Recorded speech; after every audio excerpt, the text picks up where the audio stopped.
बिस्मिल्लाहिर्रहमानिर्रहीम।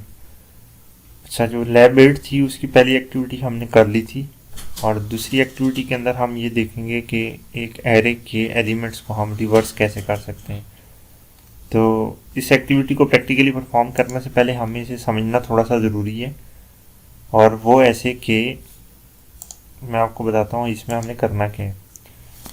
सपोज़ करें कि हमारी ये एक एरे है, इसके अंदर हमारे कुछ एलिमेंट स्टोर हैं 10, 30, 20, 40, 60 और 70। हम ये चाह रहे हैं कि ये एरे रिवर्स हो जाए और इसकी जगह जो नई एरे आएगी उसके ऊपर ये एलिमेंट्स इस तरह से स्टोर हों कि 70 पहले लिखा हुआ हो, 60 बाद में हो, 40 उसके बाद हो, 20 उसके बाद, 30 उसके बाद और 10 इसके बाद। तो ये काम हमने करना है। बजाय इसके कि आप इस एरे को प्रिंट करवाएं, आप इसी एरे के अंदर इन एलिमेंट्स को मॉडिफाई करना मतलब स्वैप करना चाह रहे हैं। आपने किया क्या है कि ये एलिमेंट यहाँ ले आए और ये एलिमेंट यहाँ ले आए, इस एलिमेंट को आप यहाँ पे लेके चले गए, इस एलिमेंट को यहाँ ले आए, इसी तरह ये यहाँ पे चला गया और ये यहाँ पे आ गया। तो ये ऑपरेशन आपने एक्चुअली परफॉर्म करना है। अब स्वैपिंग करने के लिए आपको क्या चाहिए, एक एडिशनल वेरिएबल की आपको हेल्प चाहिए होगी, जिसे आप कहते हैं ये टेम्परेरी वेरिएबल है। तो आप क्या करेंगे कि पहले वैल्यू की इसकी उठा के इसमें डाल देंगे, फिर ये वाली वैल्यू उठाएंगे इसमें ले आएंगे, फिर इसके अंदर जो टेम्परेरी में वेरिएबल में वैल्यू है वो उठाएंगे और इसके अंदर ले जाएंगे। तो इस तरह से आपकी ये स्वैपिंग परफॉर्म हो जाएगी। फिर उसके बाद आप नेक्स्ट यहाँ पे आएंगे, इसकी वैल्यू उठाएंगे टेम्परेरी के अंदर रखेंगे, ठीक है, ये वाली वैल्यू उठाएंगे इसमें रख देंगे, फिर टेम्परेरी की वैल्यू उठाएंगे और इसके अंदर रख देंगे। फिर उसके बाद नेक्स्ट आप आएंगे, ये वाली वैल्यू उठाएंगे टेम्परेरी में रख देंगे, ये वैल्यू उठाएंगे इसमें ले आएंगे और टेम्परेरी की वैल्यू उठा के इसमें रख देंगे। तो ये एक्चुअल में आपकी स्वैपिंग परफॉर्म हो जाएगी। अब सेम काम हम करते हैं अपने आईडी के अंदर कि हम ये कैसे अचीव कर सकते हैं। तो ये देखते हैं हम यहाँ पे, हम एक क्लास बना लेते हैं रिवर्स के नाम से, रिवर्स एरे के नाम से। इसके अंदर एक मेन मेथड बनाते हैं, ठीक है। सपोज करें इसके अंदर आपने एक एरे बनाई है ओरिजिनल के नाम से, आप कह दें इज इक्वल टू, और इसके अंदर आप वैल्यूज़ भी डाल दें। वैल्यूज़ क्या हैं, 10, 30, 20, 40, 60, 70, आपकी मर्जी, आप जितनी भी करें। और अब आप चाह रहे हैं कि ये एरे सबसे पहले स्क्रीन पे प्रिंट हो। तो एरे को स्क्रीन पे प्रिंट करवाने के लिए आप करें एक प्रिंट का फंक्शन बना लें, स्टैटिक फंक्शन बना लें कि जिसे आप कोई भी अगर एरे इनपुट पे दें तो वो आपको स्क्रीन पे प्रिंट करवा दे। तो आप इसे कहें पब्लिक स्टैटिक वॉइड प्रिंट, और आप इसे कहें कि आपको इंटीजर टाइप की अगर कोई भी एरे मिलती है तो आपने जस्ट क्या करना है, उसकी वैल्यूज़ स्क्रीन पे प्रिंट करवानी है।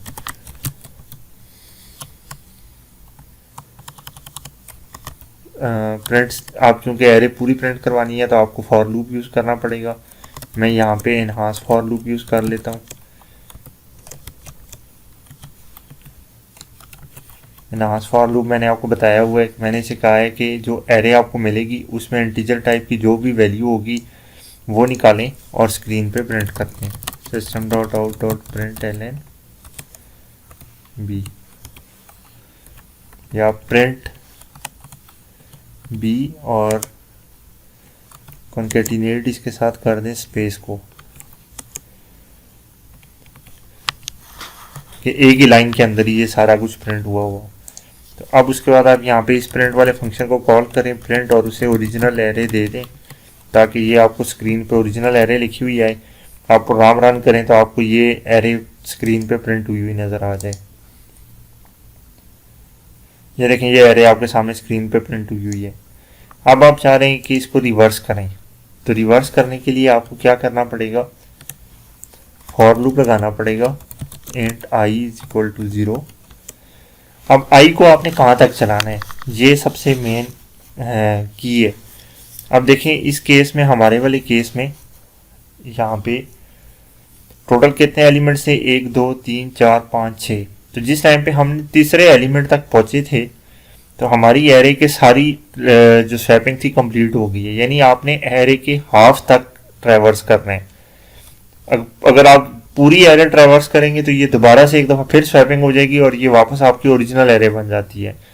तो आपने क्या करना है, हमेशा शुरू से लेके एरे के हाफ तक ट्रैवर्स करना है। तो मैं इसे कह देता हूँ, आप i इज इक्वल टू 0 से स्टार्ट करें और जब तक i less than original dot length divided by 2 कर देता हूँ कि जब तक ये उससे लेस देन रहती है तो i प्लस प्लस करता रहे।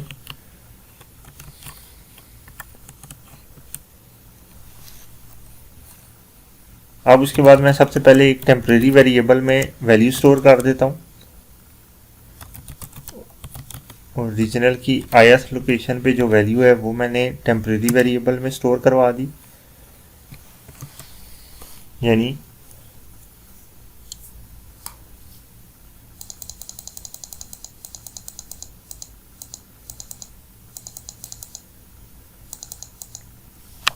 ये। अभी देखें ये मेरी 0 1 2 3 4 5 5 लोकेशंस थी। अब मैंने इसे क्या कहा है, i इज इक्वल टू 0 है मेरा, तो मैंने इसे कहा है कि ओरिजिनल की ith लोकेशन पे, मतलब 0 वाली लोकेशन पे जो भी वैल्यू पड़ी है इसे उठा के आपने कहाँ पे रख दिया है, टेम्परेरी वेरिएबल के अंदर। तो यहाँ पे मैंने इसे एक तरह से कह दिया आपकी वैल्यू क्या होगी है 70।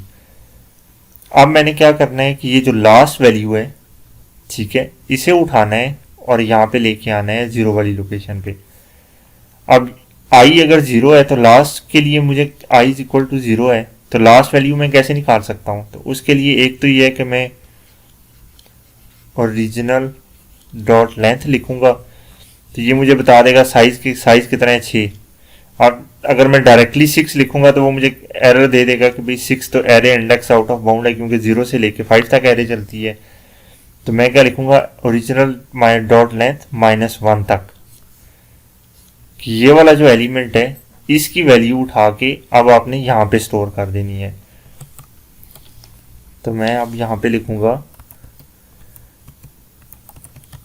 ओरिजिनल ऑफ i के ऊपर अब आपने क्या स्टोर करना है,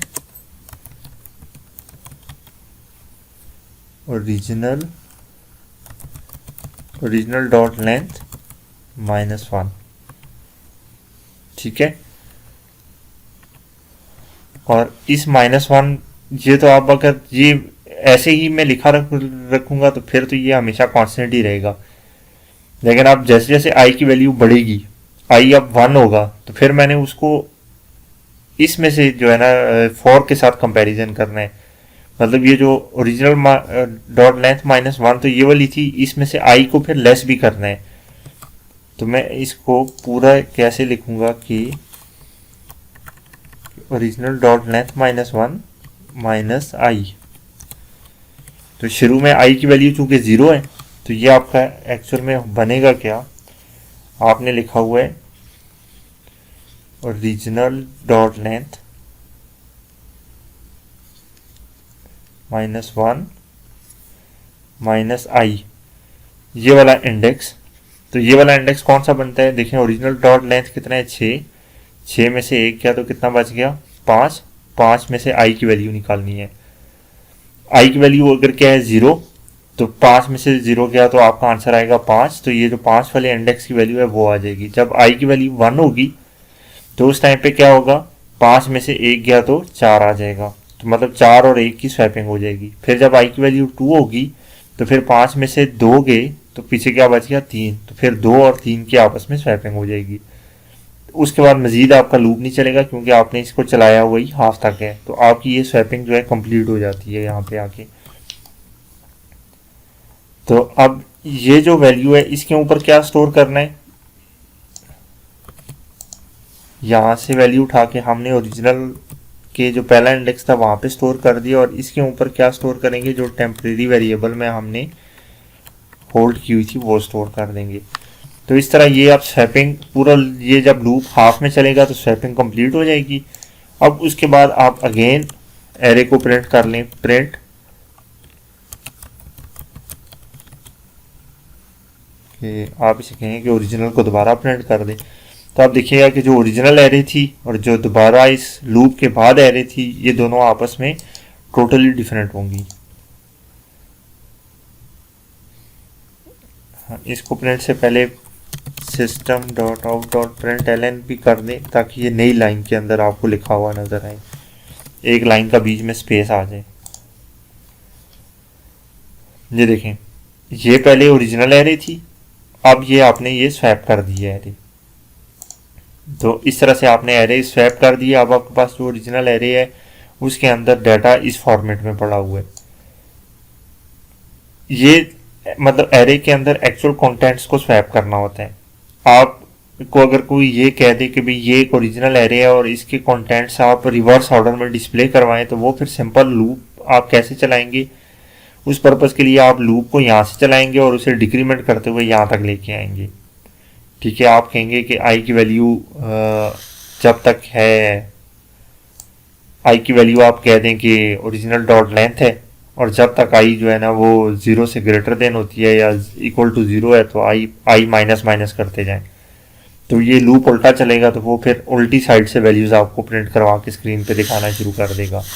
तो सेम बिहेवियर आप वैसे भी अचीव कर सकते हैं, लेकिन इस टास्क के अंदर क्या था कि अगर कोई एरे है उसके कंटेंट्स को आपने स्वैप करना है या उसकी मतलब उनका ऑर्डर स्वैप करना है उस एरे के अंदर और बगैर कोई नई एरे बनाई करना है, तो फिर उसको के लिए आप क्या करते हैं, आप इसके लिए टेम्परेरी वेरिएबल का सहारा लेके तो ये काम करते हैं। और बहुत सारे तरीके हैं सेम यही काम करने के लिए, ये जस्ट एक उनमें से एक तरीका है। तो आई होप कि ये भी आपको समझ आ गया होगा आज।